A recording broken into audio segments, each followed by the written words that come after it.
Okay, good morning. We can now start. We cannot wait any longer. Do you have any people from Kampala campus? Kampala campus, are you there? Yes, we are on.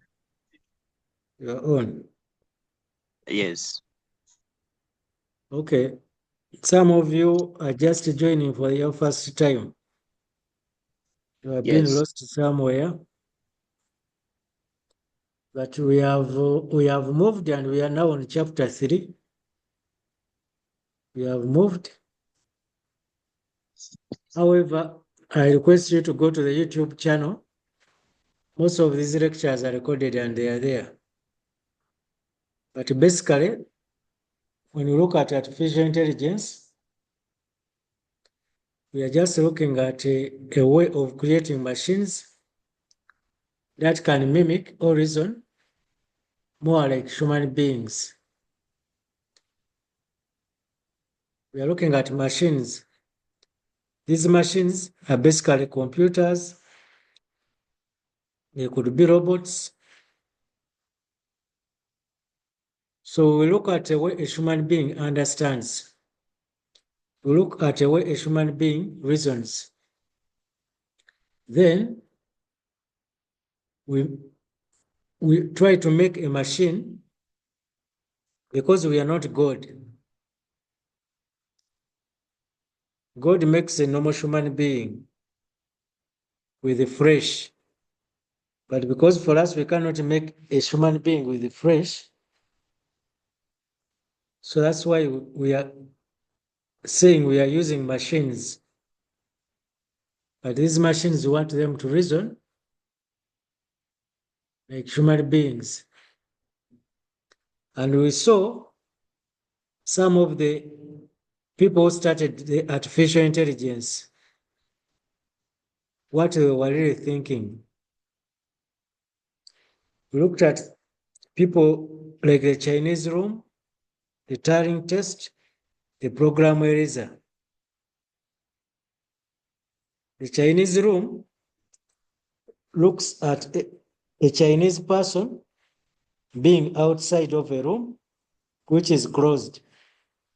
But inside the closed room, there is a person who doesn't understand Chinese. But these two people need to communicate. So the person outside pushes in a paper which has Chinese language, but the person inside does not understand. How does the person inside go through this? He compares it to the symbols in the room and their meaning, and is able to reply to a person outside. Now, the person outside thinks that the one in the Chinese room he also understands Chinese, but in reality, he doesn't understand Chinese. When we go to the program eraser,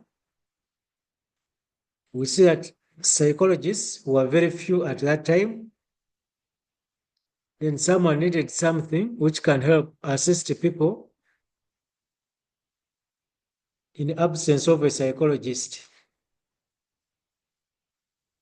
Some people could fear to express themselves to a human being because they are afraid that this person might tell their problems.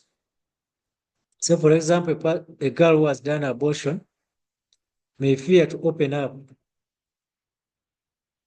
But when this person is talking to a robot or to a machine, the person will open up because he knows this machine is not going to say his or her secrets anywhere else. But the question is, how does this machine respond to this person? If a girl says, I did abortion, how does the machine know what abortion is? How does the machine know what to tell this girl? That is the question. Again, the things which we see in the world, We give them names.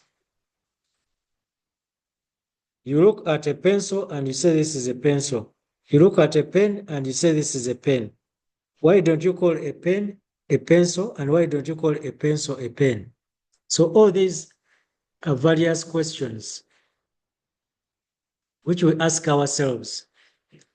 Why do we call things the way they are called?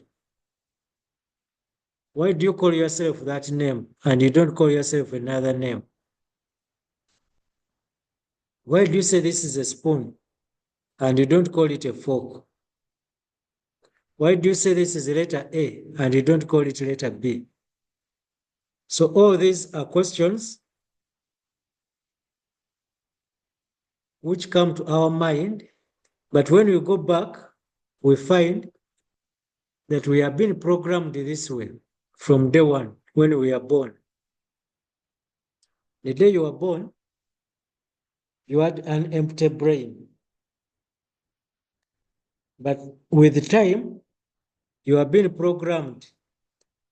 You have been called a name from day one, and you have been programmed that this is my name. If someone calls you another name, you'll be upset. Even you'll not look behind. But even if a person doesn't know you, by the moment he mentions your name, you'll pay attention. So you have been programmed that way, that this is my name. So we are saying in artificial intelligence, we are looking at programming machines.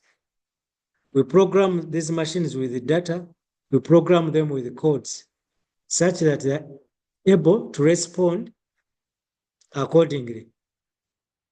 Look at the traffic lights.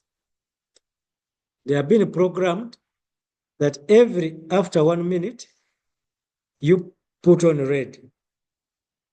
Then this one puts on amber, this one puts on green. Then after 2 minutes, you get this. So they have been programmed.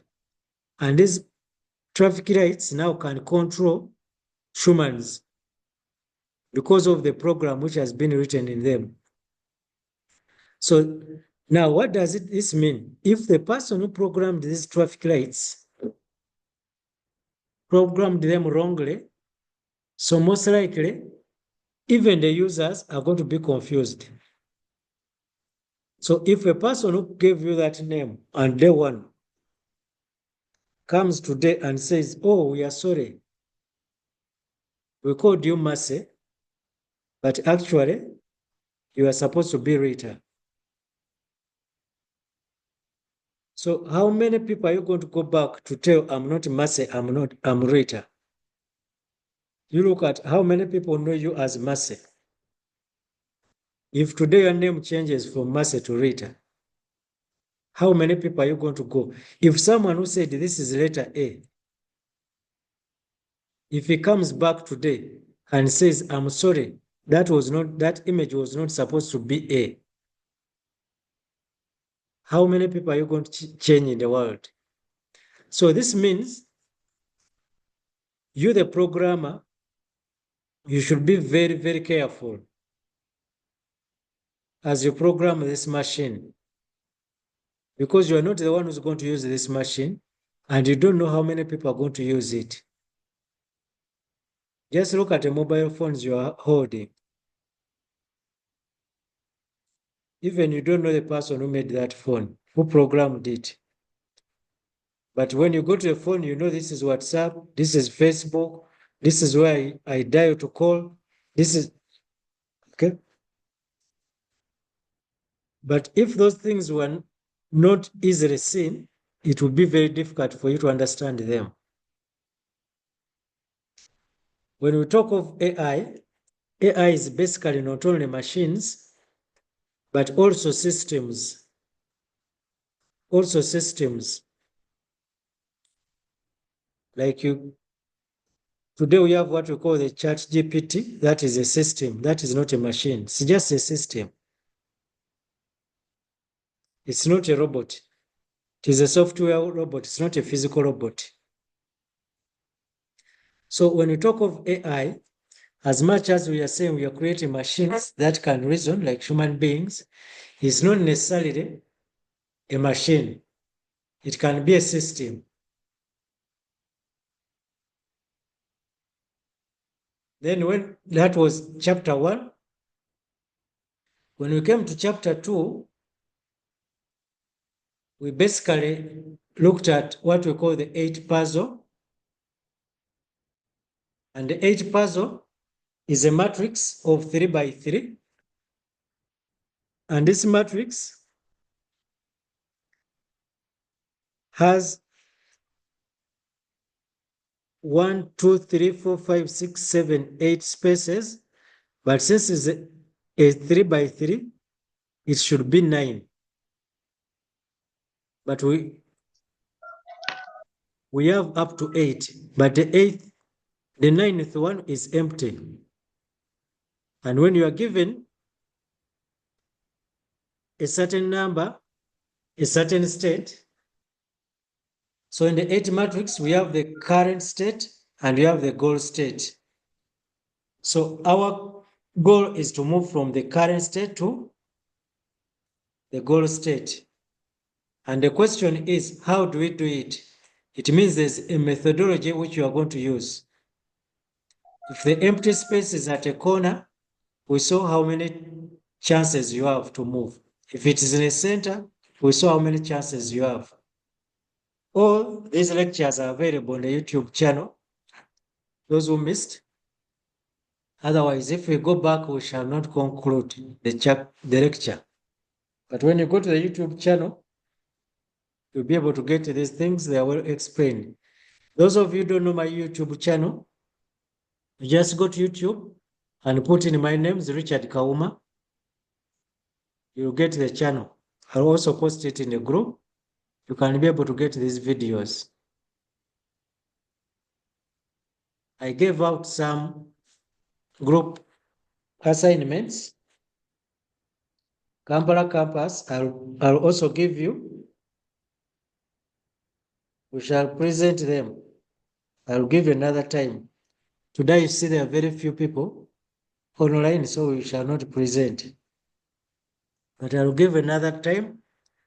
After also Kampala campus have done their part, then we can present. So today, we are going to look at the chapter for reasoning in AI.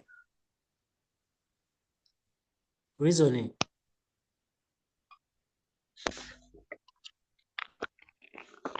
If I can ask the question, what is reasoning? Who can tell us what reasoning is? If someone woke up one day and says, you don't reason, has he abused you? Has he praised you? Will you be happy? If someone says, you don't reason, you have no reasoning capacity. Yes? Yes. Yes. Yes. Someone said, you don't reason. Alan,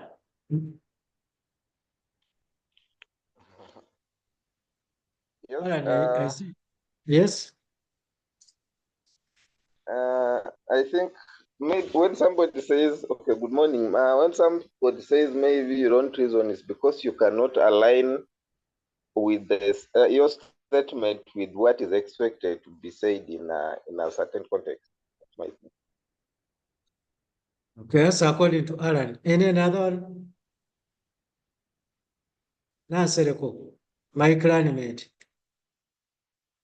Waziri, you're raising your hand. Yes, Waziri. Uh,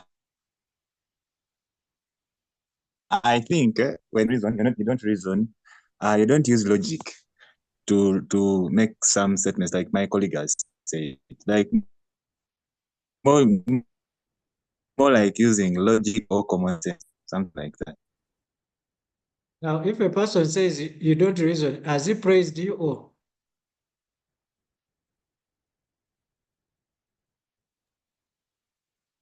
No,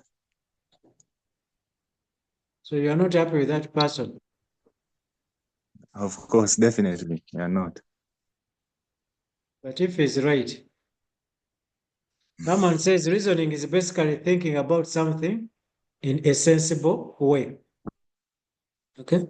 So you see, we are saying artificial intelligence, we are creating machines that can reason like human beings.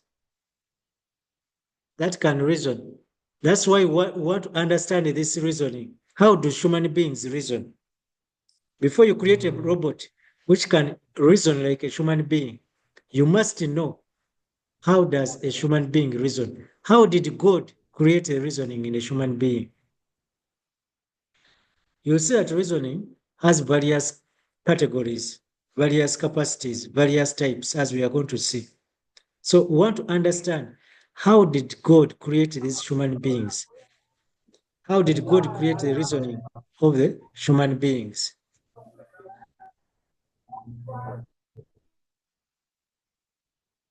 Okay. When you look at that picture, what is that guy doing?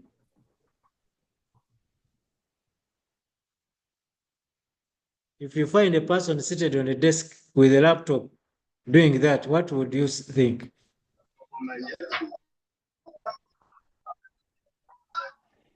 He's thinking.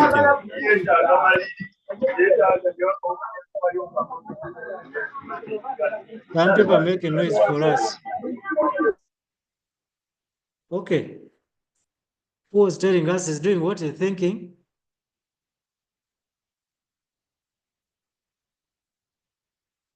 Nasereko, my kiranimate, where are you? I'm seeing Nasereko Angel. My sister Nasereko. I think he's thinking, wanting to come to So as you see, thinking moves with the reasoning. If you don't think, you can't say you are reasoning. And if you don't reason, you can't think.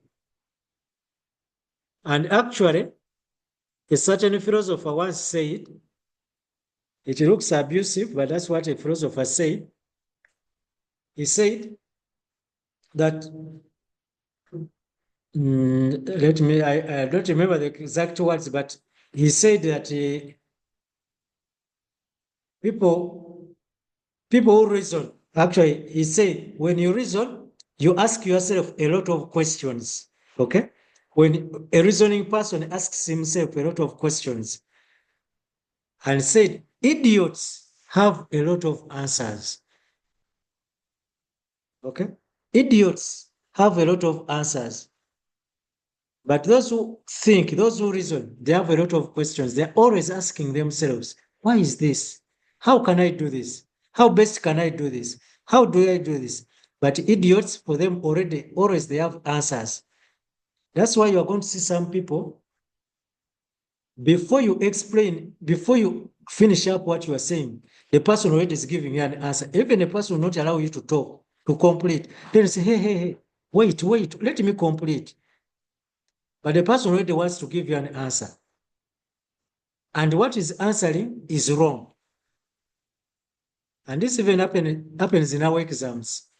Some of us, before you understand what a question is asking, you already, because you crammed a certain answer, you already come up with the answer and you start writing.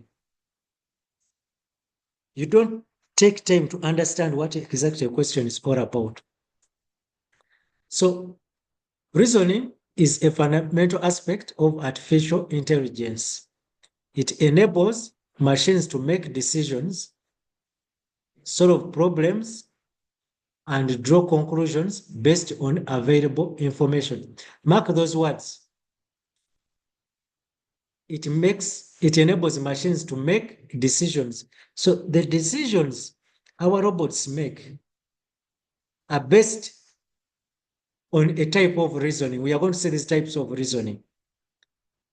It is based on a type of reasoning.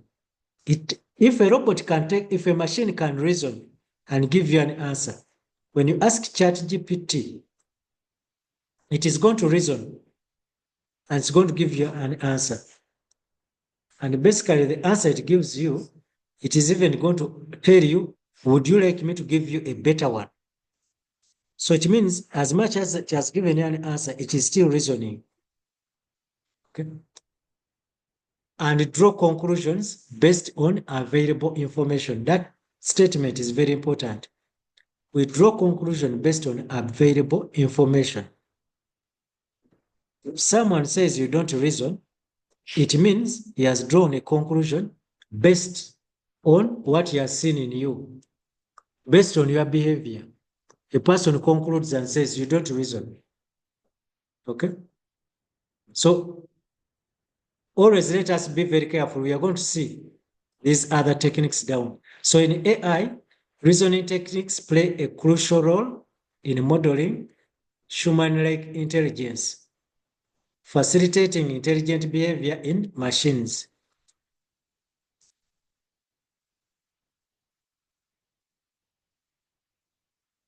Okay, let's look at types of reasoning. One is deductive reasoning. I think, was it Alan who was explaining to us reasoning? Someone was saying, I don't remember. Alan, did you say, Alan, can you remind me what you said? I You said also don't remember. I said when you say something that is not in an expected context, then you're basically when you're out of context, then you're not reasoning. Okay. So when you look at deductive reasoning, it follows a logical way. Deductive reasoning is logical. It lays premises. It comes from the premises. Like if someone says all men are stupid, okay? All men are stupid. Girls, be very careful. All men are stupid. But my father is a man. So what does the conclusion say? Logically, if all men are stupid and your father is a man, automatically you are saying your father is stupid. You cannot say, my father is not stupid, but you have already said all men are stupid. And you say my father, if you say my father is not stupid, then you are telling us your father is not a man. Is it not so? So deductive reasoning involves deriving specific conclusions from general principles or premises. Deductive reasoning, it gets its conclusion from general principles or premises. These things we say them in class, students read, look at them, they attend the lectures, you set a paper, define deductive reasoning, and someone tells you something which is completely offside, and you wonder where the student attended the class. You wonder where the student attended the class.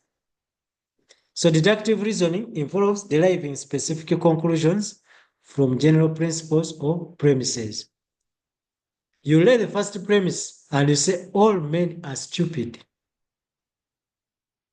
That is a binding premise. All men are stupid. Now, there's no way you can say my father is not stupid. Otherwise, you're telling us your father is not a man. So the moment you say all men are stupid, and if your father is proven to be a man, that means your father is stupid. You can't say the men I have slept with. Okay? But you have said all men are stupid. Now, if you say I hate women, okay? Some of you boys, you say I hate women. Okay? But you forget that your mother is a woman. So the moment you say I hate women, automatically you hate your mother. Okay? There's this famous saying, God is love. Okay? God is love. Do you have any pastor here? Any pastor here? Fiona, I was told you're a pastor. Are you ever Fiona?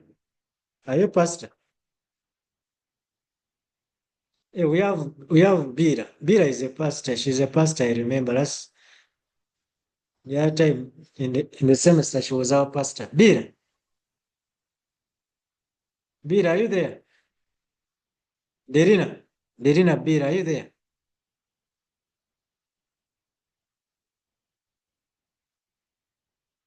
The people put on and then they disappeared. For me, I'm there, but I'm not a pastor. Not a pastor.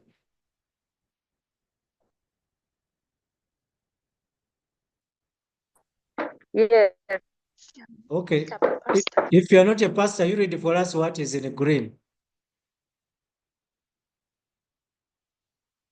I just say you don't need to be a pastor to read what is down there in the green.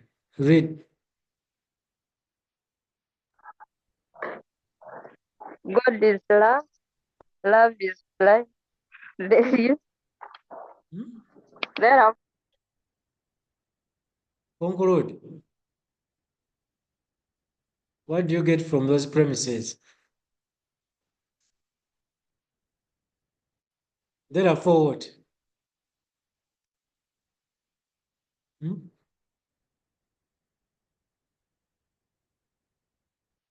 You are scared of saying it. So, deductive reasoning follows a top-down approach where conclusions are logically inferred from known facts or rules. So, a top-down approach. Like you see, God is love, and when you go down, you say love is blind. So automatically, if God is love and love is blind, therefore, this is latent season. I will not say some things. But if you say you hate women and you say my mother is a woman, automatically you say I hate my mother. If you say all men are stupid and you say my father is a man, automatically you are telling us your father is stupid. Okay? So it comes from known premises, logical processes, and then it makes a conclusion. A conclusion which is an outcome which is based on premises. So we are saying it is impossible for premises to be true and a conclusion to be false. You cannot tell us that all men are stupid and then you tell us my father is not stupid. It is impossible. Unless you are saying the first premise was wrong. You cannot say you hate women and you say I love my mother. Okay? So there have to be some premises. And if the premise is true, the conclusion is true as well. Then we have what we call inductive reasoning. Inductive reasoning. So inductive reasoning is the ability to combine pieces of information that may seem unrelated to form general rules or relationships. That definition comes from University of Illinois. So that's how they defined it.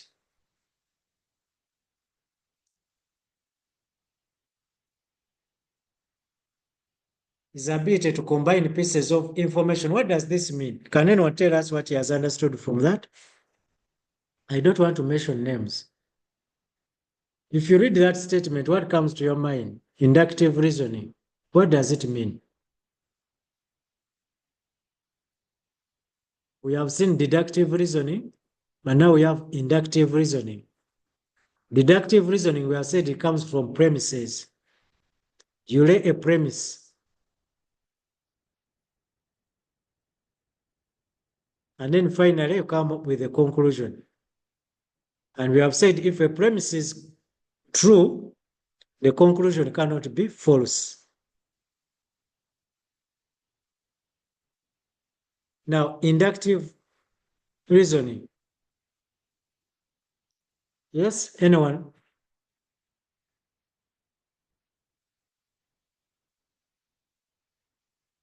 Jackie? Jackie?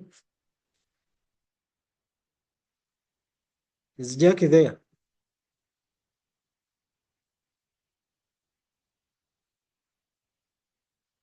Faith? Faith?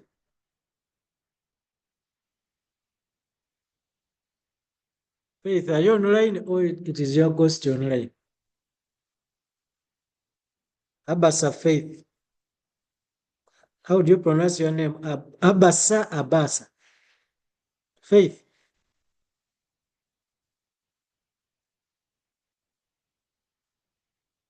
Seems the people logged in and they disappeared. Inductive reasoning involves making generalizations based on a specific observation or evidence. Can you give me an example of inductive reasoning? Could inductive reasoning be the same as the one used when solving a crime by these people who gather evidence, by the police or investigation, something like that? Is it the same? That is a good analogy. I think it is. But we are going to see another type of reasoning which could fit rightly into that. But also inductive could be somehow, but there's another type which we are going to see, which will basically align that one. So this one now, when you look at this diagram, inductive reasoning has a structure which is a bottom-up approach. Bottom up. The other one was top, bottom, but this is bottom up. So what inductive reasoning is, people, we are going to look at a certain behavior. We are going to observe something and we look at patterns. For example, I can look at a girl and I say this girl normally wears miniskirts. The other day I found her putting on a miniskirt. Even the other time when she came to the lecture room, she was putting on a miniskirt. The other time I saw her going to the market putting on a miniskirt. So because of that pattern, I come up with the conclusion, this girl has no long skirt in her wardrobe. Or I come with the conclusion, I say, this girl is a prostitute. You get it? So I make a general conclusion. Because the other time she put on a miniskirt, again she was in a miniskirt, in a market she was in a miniskirt, in the church she came in a miniskirt. So I make a conclusion, I say, this girl in her life has no long skirt. This girl is a prostitute. And many of us, people have judged us that way. People have looked at the way we behave and people have made conclusions. And the funny part of it, at times, it is a wrong conclusion. But because people have observed us that way, because people have seen a certain pattern in us, that girl is always in the hostel for boys. If you need so and so, just go to the boys' hostel, you'll find her there. Then automatically that girl is a prostitute. You get it? Inductive reasoning. It is based on observed behavior. What do you see? What you see makes you to reason that way and helps you to make a conclusion. So inductive reasoning involves making generalization or predictions based on observed patterns or data. When you use ChatGPT, it is going to give you a solution. When you ask it a question, it's going to give you a solution. But ChatGPT is going to go throughout its databases and it's going to look at things that have been closer to that. So, for example, if you say, what is abortion? So ChatGPT is going to say, the other paper said abortion is this. This one said abortion is this. Then so and so gave me a data which said abortion is this. Then the other said it is this. So finally, ChatGPT is going to say, abortion is this. And for you, are going to say ChatGPT is clever. Okay? But because it has seen certain patterns of a definition of, so sometimes people misunderstand us. People misjudge us, but they base on the pattern, on the behavior. And then people are going to draw a conclusion. if someone says you are stupid, he doesn't just wake up one day and says you are stupid. No. The person is going to look at the way you lay your premises, the way you utter your words, the way you say this. Then the person is going to say, according to this pattern, this person is stupid. I'm going to give you another scenario. When we are passing your marks, after all the lecturers have marked,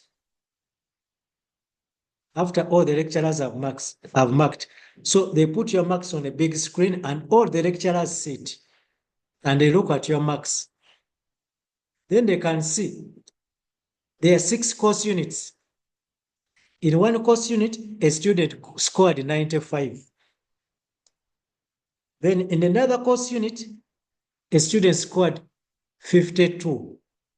Another course unit, a student got a retake, got a 39. Another course unit, a student got a 55. Another course unit has a 20. So the question, when we look at this pattern, the student passed only 2 course units. One, the student has a 95.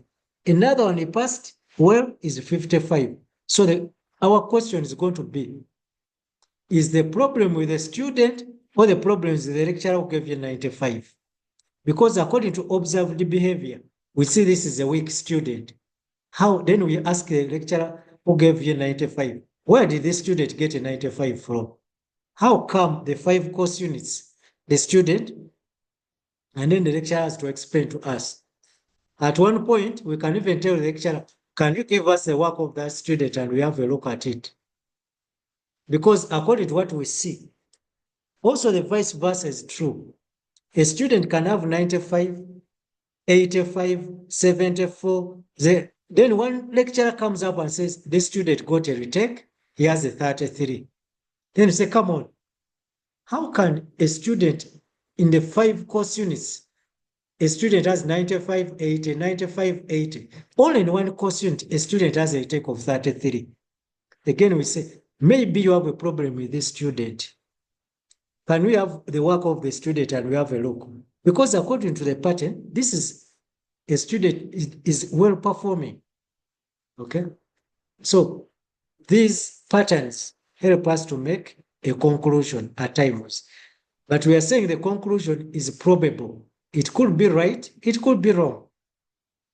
So we are saying, whereas the conclusion of a deductive argument is certain, given the premises are correct, in contrast, the truth of the conclusion of an inductive argument is at best probable, based upon the evidence given. So the student may have performed well, and the student neglected this course unit and failed it. Okay?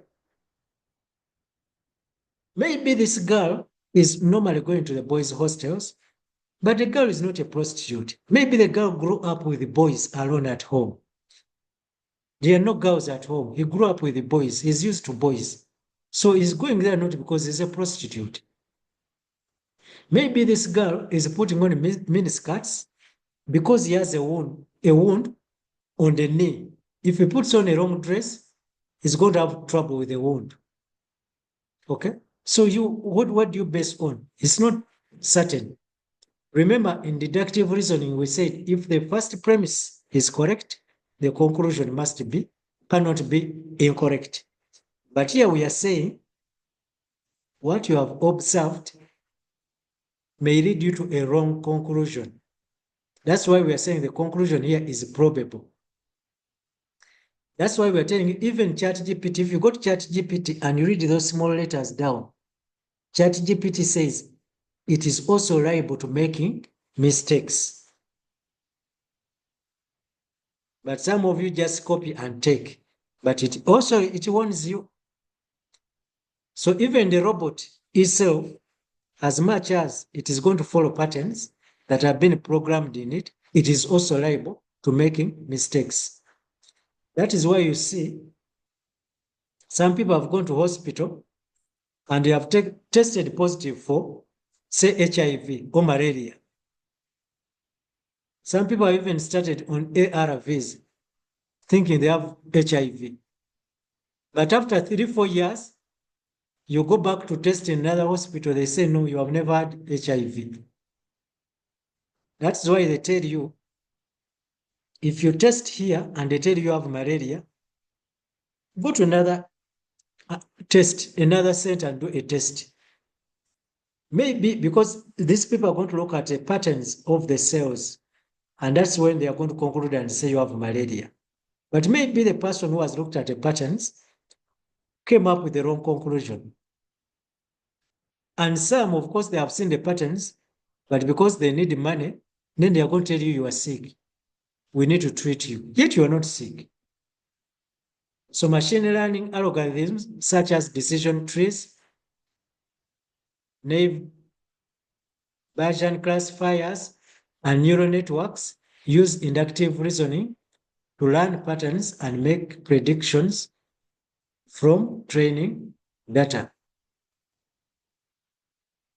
Then we have abductive reasoning. Abductive reasoning. So my friend who gave me the police thing, I think it can come into abductive reasoning. Can someone read for me what is on the screen? What is abductive reasoning?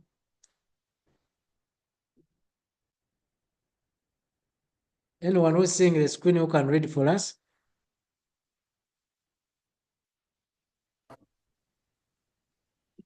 It says abductive reasoning involves inferring the best explanation or hypothesis to explain observed facts or data. It is commonly used in diagnostic systems and reasoning under uncertainty. So you mark that thing. It involves inferring the best explanation. So my friend who gave me the police case, you said the police is going to interrogate, they are going to interrogate you, ask you a lot of questions, and then you are going to explain, even in courts of law. That's why you see in courts of law, they say, let us extend this. We are not making, go back to the reminder. They call it reminder. What do they say? Those of you know laws, I don't know laws much, but what the judge, normally, what do they say? They are still investigating. They normally say, we are still, they have taken him back to Ruzira as they still investigate. Okay? So they are still seeking for the best explanation. Because when today you come and you change your statements, then you say, seems there's another explanation. Let us wait. You first go back. They are still waiting for the best explanation. So it is inferring the best explanation or hypothesis to explain observed facts or data. You cannot just say that so and so killed. No. Even if you saw the person with a panga cutting off someone's head, you cannot just come to court and you say a person killed. They are going to ask you a lot of questions, a lot of hypotheses, to put a lot of things forward. They are going to tell you, even they'll go to the scene. They'll ask you, how did the person hold the panga? They will look as if they are stupid and say, now these people, I saw the person with my naked eyes, and I'm telling them, I saw the person killing. And now they are asking me, how did the person hold the panga? Where was the panga? Where did he pick the panga from? Okay? Because they are looking for the best explanation. It could be that you hate this person. And now because there's an opportunity where the person died, so because you hate the person, you are saying, so they have to find the best explanation. So an example you can have, you just see, you by observation, you said the man is smelling alcohol. Okay, yes, he's smelling alcohol. So you cannot just conclude and say the man is drunk because he's smelling alcohol. Okay, and you cannot just conclude and say he took too much alcohol because he's smelling alcohol. No. Maybe this man was smelling alcohol. Someone came and poured the alcohol on him as he was walking. Can you say he took too much alcohol? So what does this one teach us? That before we make a conclusion, okay? Before we make a conclusion, Let us get a lot of explanations. Let us get a lot of hypotheses. Don't just jump to a conclusion. Don't just say, because this girl yesterday put on a miniskirt, and also I saw her going to the market putting on a miniskirt, also in the church was putting on a miniskirt, therefore, this girl is a prostitute. Okay? So let us not jump into conclusions. Even the AI machines which we are creating, they should not jump into conclusions. So this reasoning often involves making educated guesses based on incomplete or uncertain data. Sometimes we make educated guesses. And this is what they use in hospitals. When you go to the doctor is going to ask you certain things, certain questions. You say, I'm feeling headache. He's going to ask, when did it start? Do you drink enough water? Have you ever got pressure? Something of the sort. So in AI, abductive reasoning is employed in expert systems. We are going to see expert systems. We have a topic on expert systems.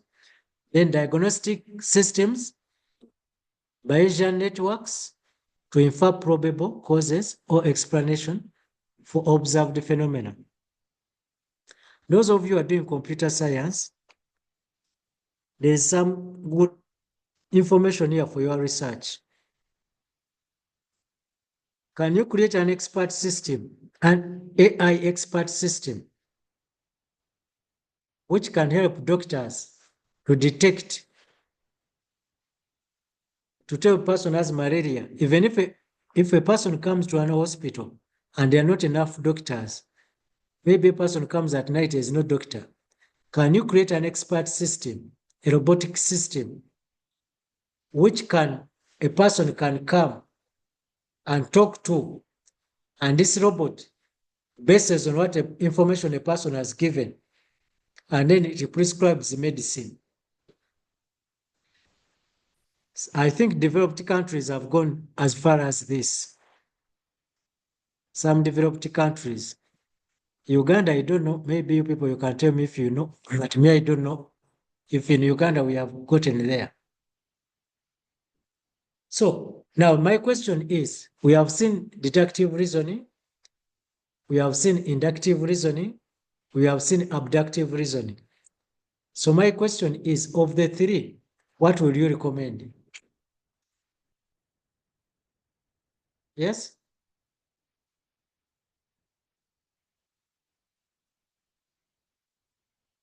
Do you still hear me?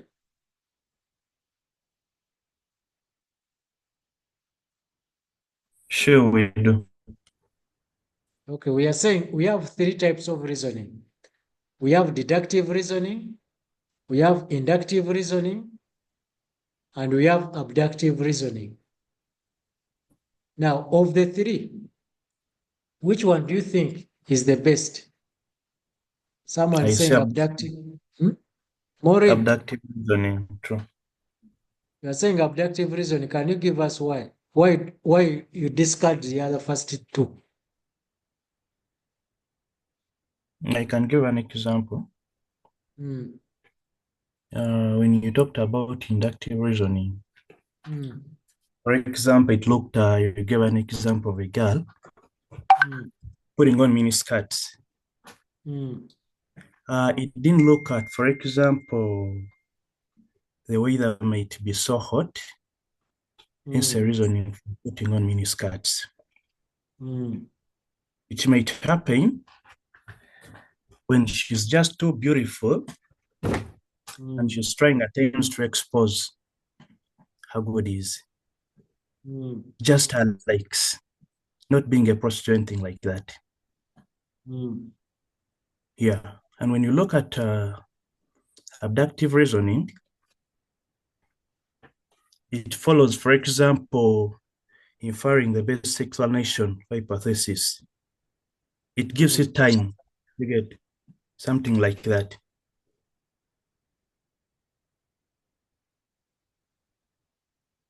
Okay. Anyone else? Actually, when you look at my exams, the way I set them, they don't require cram work. They require you to explain, to have understood and explain. I rarely set questions like what is abductive reasoning? What is inductive reasoning? Those questions I don't set. But I can give you a case scenario and I tell you which type of reasoning would you use and why. Okay?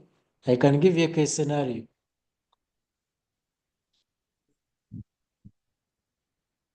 So, is there anything which is not clear about the three?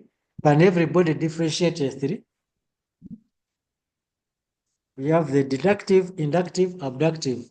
Is there which is not clear and we go back to it?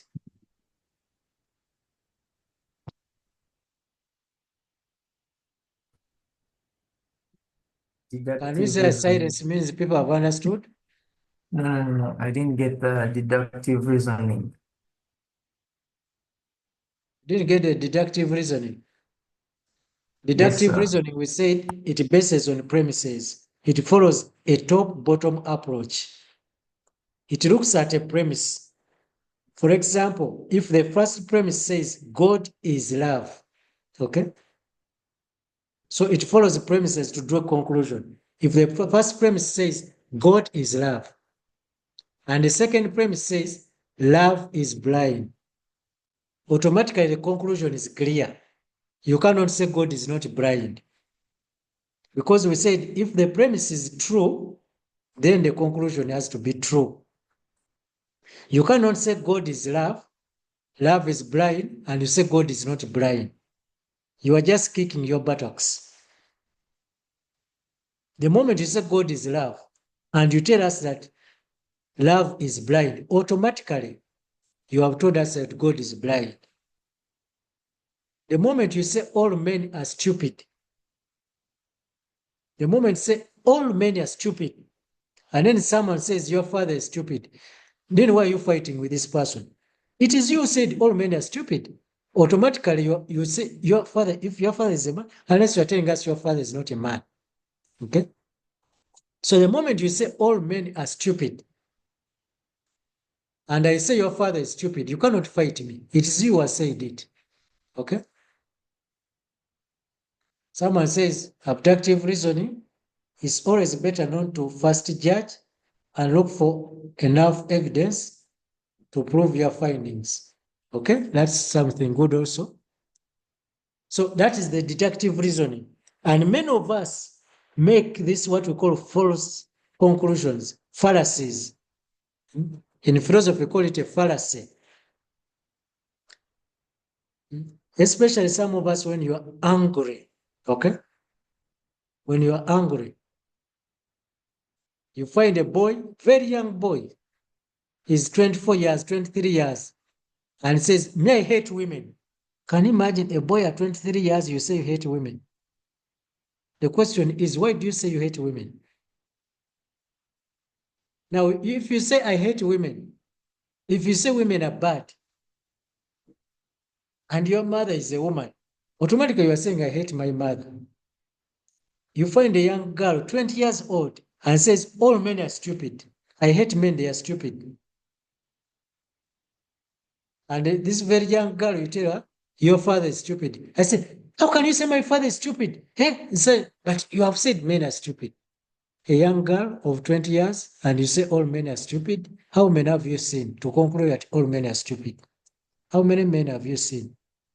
20 years, and you say all men are stupid. Okay? So, in our way of reasoning, after this class, let us now know. Actually, all of you who have given in, you are for abductive reasoning.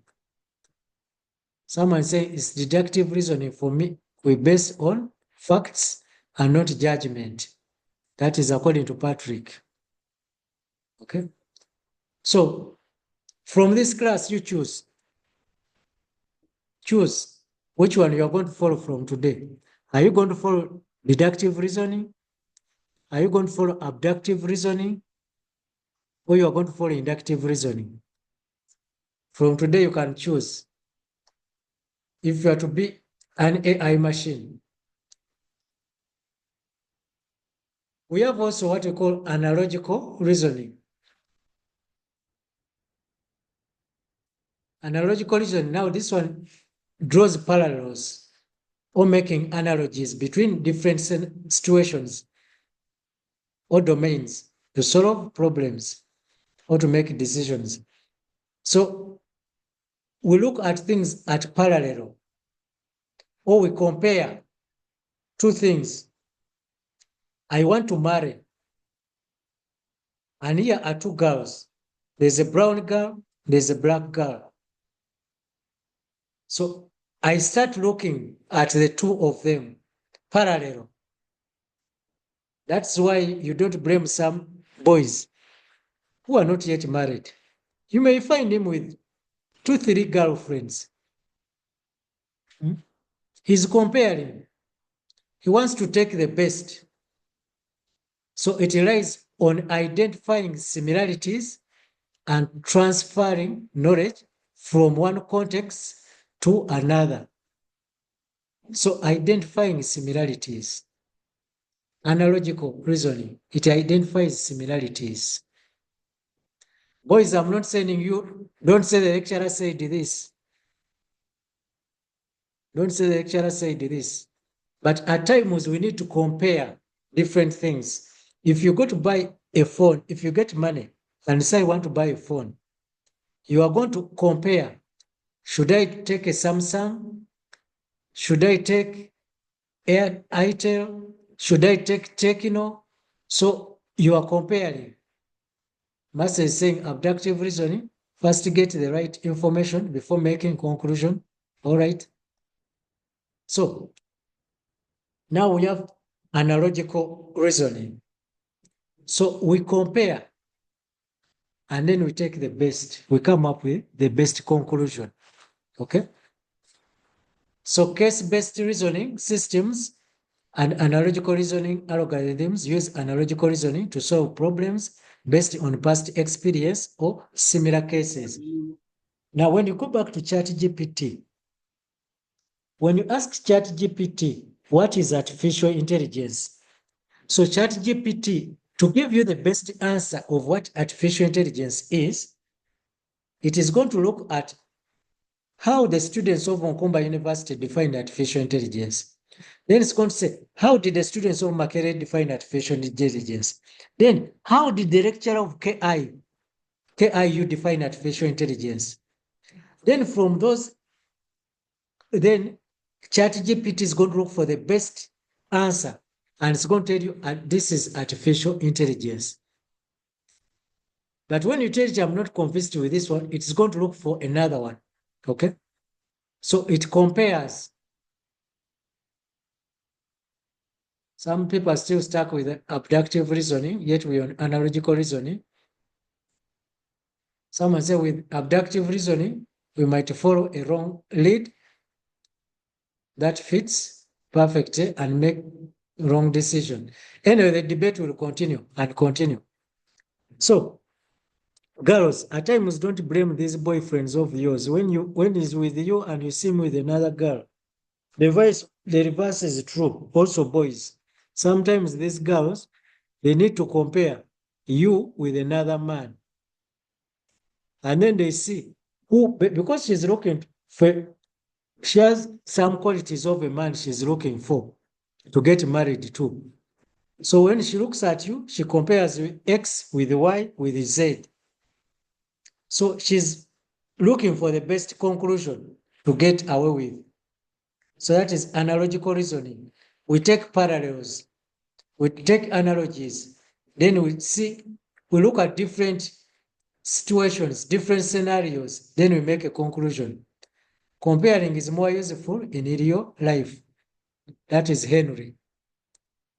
So when you say, I have money, I want to buy a car. Go and compare.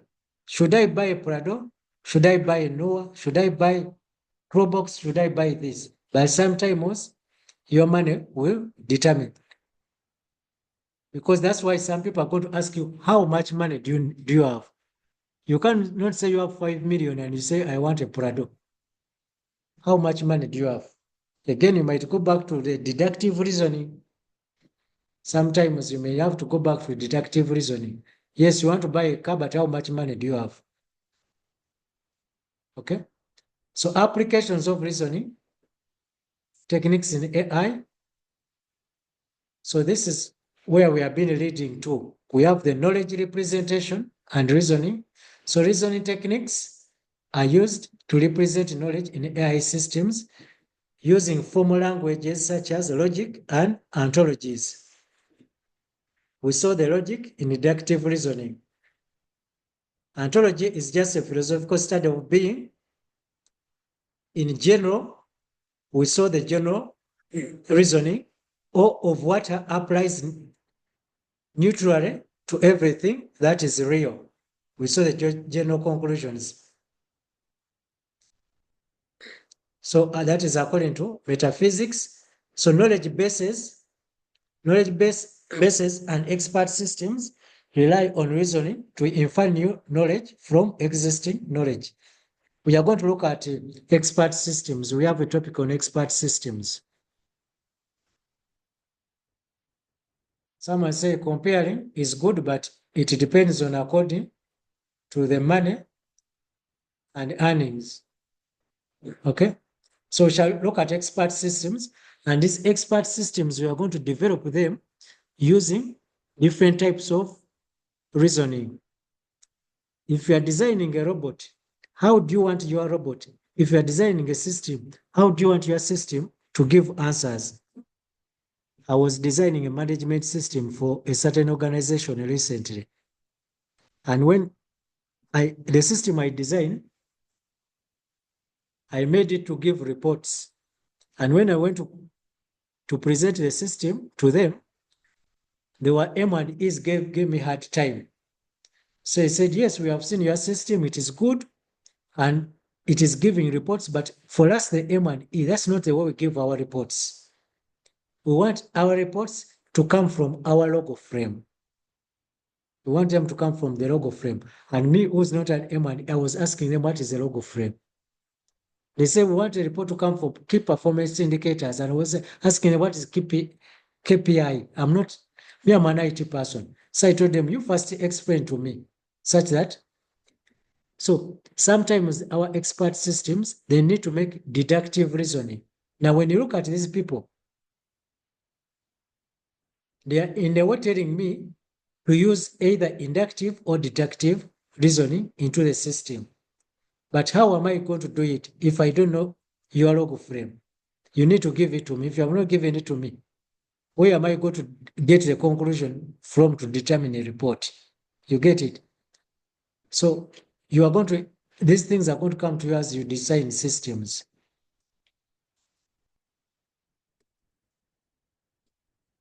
Then we have what we call decision making and problem solving. AI systems employ reasoning techniques to make decisions and solve complex problems. Decision support systems. There's a full course unit on decision support systems.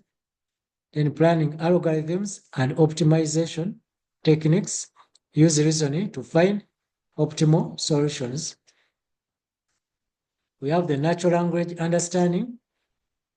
Reasoning is essential for natural language understanding in AI. Semantic analysis, inferences, and context reasoning enable machines to comprehend and generate human-like language. We have also machine learning and data mining. I'm rushing because I have another lecture which I'm going into, but all these are readable things. I'm going to give you this handout. I'm going to post it in a group. And also, if you go to the e-learning platform, these notes are there. I'll be putting them there. So challenges and future directions. We have a lot of challenges in reasoning, as you have seen, that some people make wrong conclusions.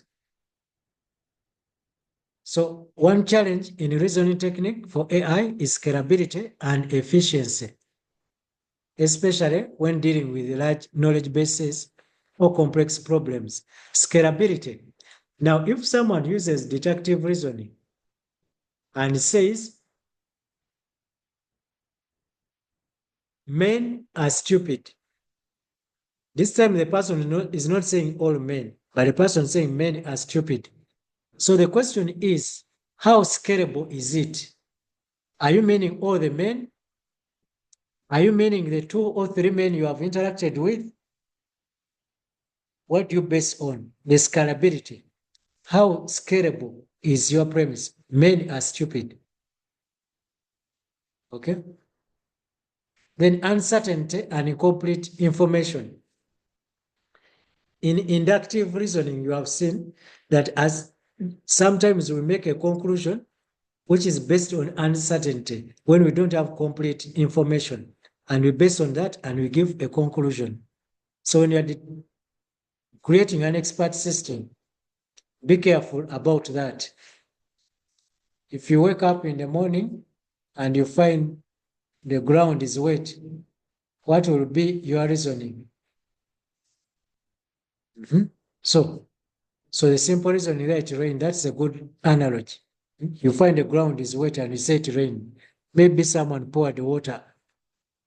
Maybe someone urinated. Okay? So uncertainty.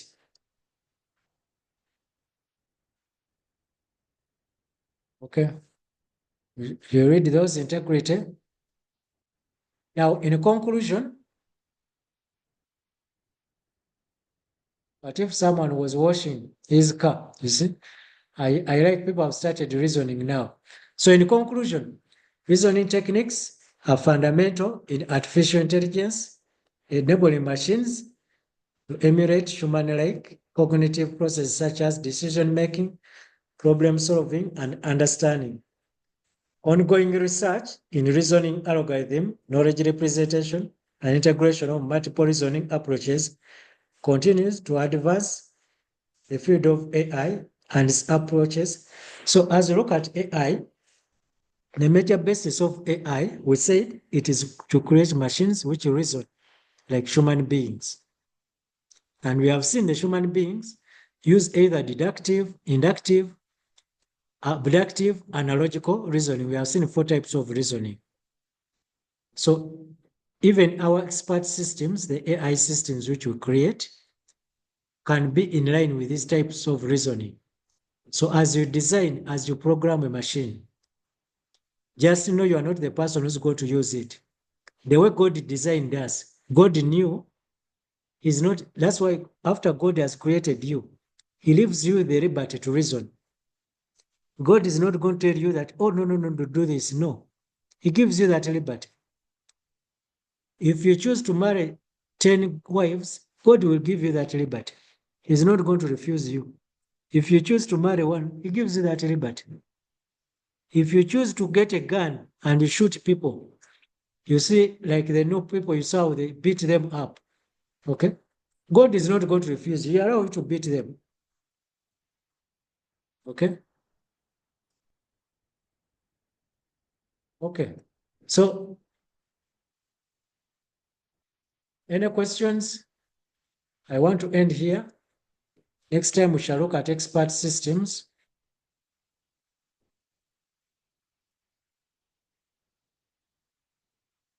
So I'm going to give you this handout.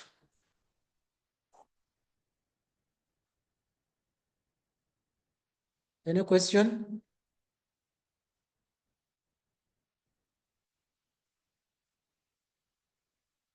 Can you assume that people have understood everything?